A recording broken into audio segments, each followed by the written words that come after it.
Saudara, satu persatu pemain yang memperkuat PSM Makassar musim lalu mulai hengkang.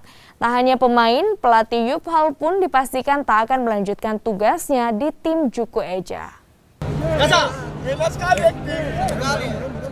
Seiring persiapan musim baru Liga 1, perombakan tim di skuad PSM Makassar mulai dilakukan. Satu persatu pemain yang sempat membela tim Juku Eja mulai meninggalkan klub setelah masa bakti mereka tak lagi diperpanjang.